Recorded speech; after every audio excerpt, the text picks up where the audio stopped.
berinisial AS melalui penasehat hukumnya Tabrani melaporkan 2 orang warga Oku Timur berinisial EP dan AB terkait tudingan melakukan penipuan dan penggelapan uang sebesar 105 juta. Pihaknya membantah tuduhan pelaku tentang kliennya yang telah melakukan penipuan dan penggelapan. Menurut Tabrani, kliennya dilaporkan di Polda Sumsel atas tudingan melakukan penipuan dan penggelapan uang, mencarikan tenaga pendamping di Dinas Perikanan dan Pertanian untuk ditempatkan di wilayah Kabupaten Oku Timur.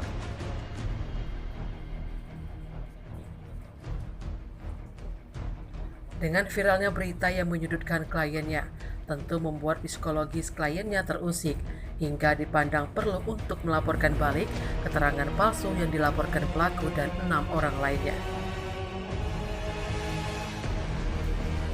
Diketahui sebelumnya pelapor atas nama Eko Pujianto, warga Nusa Tunggal RT 02 RW 02 Kelurahan Nusa Tunggal, Kecamatan Belitang 2, Kabupaten Oku Timur melaporkan AS di Mapolda Sumsel.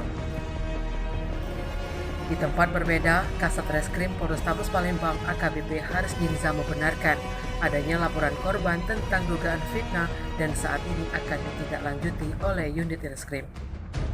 Kami ke SPKT Polrestabes ini terkait terdahulu klien kami ini pernah dilaporkan di Mapolda Sumatera Selatan bahwa namanya dicatut dan diduga melakukan perbuatan penipuan dan penggelapan terhadap orang yang bekerja sebagai pendamping di Dinas Pertanian dan Perikanan.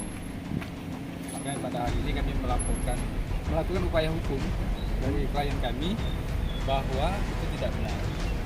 Maka dari itulah pada hari ini kami mendatangi SPKT Polrestabes untuk melakukan hak hukum dari klien kami untuk melakukan upaya hukum, melakukan upaya pelaporan kami. Ini laporan apa nih? Terkait laporan pengaduan palsu dan fitnah. Pasal 317 KUH pidana. Karena menyerang kehormatan beliau selaku dewan yang akan saat ini.